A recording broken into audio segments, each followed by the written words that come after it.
Hey there, everyone. Dr. Lisa Faast here, and I just wanted to have this will be a little bit different video. I wanted to send a message to any pharmacy owners out there who are trying to or thinking of selling your pharmacy. Um, this comes up because yesterday I got an email from one of my members who I'm trying to help him buy some pharmacies. And it was the most ludicrous, like pharmacy selling, I don't know, I'll call it a situation that I think I've ever seen. Like it was preposterous. So a broker reached out to my member and talking about this pharmacy, and it was a once in a lifetime deal pharmacy, right? The pharmacy does 7.5 million revenue a year, which is a healthy pharmacy. And when I read all of the bullet points on the pharmacy, they were very odd. They were the seller won't confirm basically anything until the buyer shows proof of 4 million in cash for the pharmacy. So no due diligence, no nothing, no what kind of prescriptions, nothing until the buyer proves they have 4 million in cash for the quote unquote down payment. The pharmacy is not bankable, meaning a bank would not loan on the pharmacy. They wouldn't expand on that because that's odd. Something has to be wrong. If a bank won't loan on your business, either you're cooking the books or maybe something else. But the way the seller is saying, hey, you come to the table with 4 million, I'll self-finance the rest, and the price is firm. So okay.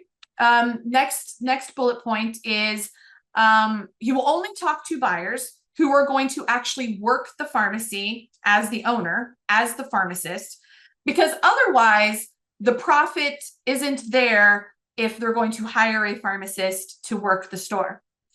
And that was like the one that caused me to laugh completely out loud as I was reading this email snuggled in my bed last night, because you put all those pieces together and it is just the stupidest thing. I'm sorry, I don't like calling people stupid, but it is just the most stupidest thing. Because let's talk this through. You're asking a buyer to work the pharmacy as their job, basically, as the pharmacist, and you're looking for somebody who has 4 million in cash just sitting there waiting to give to you. And it's on a business that not even a bank would lend money on, but you want me to trust you with my $4 million and the self-financing of it. So you're wanting me to pay $4 million for a job that doesn't even make enough profit that I could hire another pharmacist. I mean, just it sounds so fake, like you can't believe people put these deals together. And that might be the most ludicrous, frankly, one that I've come across of, but I've come across so many others. Some were pharmacies that I was trying to buy. I kind of frankly gave up a little bit. I spent all of last year and the first half of this year really, really looking for some other pharmacies to buy. I wanted kind of one local to where I'm at. There's plenty out there, but I had the restrictions of I wanted it somewhat local to me. And but it is not a seller's market right now, guys. If you're trying to sell a pharmacy, it is tough. Chains are not buying. The grocery store chains, which usually could be a pretty good bet, they're setting up a lot of restrictions. Like you have to have owned your pharmacy for 2 years, so no more of those like start them up and spin them out types of things. So there's a lot of buyers that are off the market once you take the chains and the grocery stores kind of out. SBA is taking forever now with the government shutdown. That's going to take even longer. Obviously, profits and cash flow and all of those things are down. The big boys in our industry are grabbing up a lot of the cash prescriptions. And so it is most definitely just not a seller's market. And I know that's heartbreaking to so many of you out there who have owned your pharmacy for 10, 20 years, and we're expecting that big selling point to kind of pay you back for all of the years.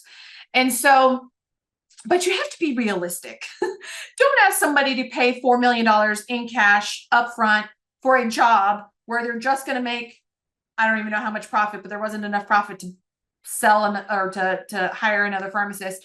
That's just not going to work in this day and age. It's just not.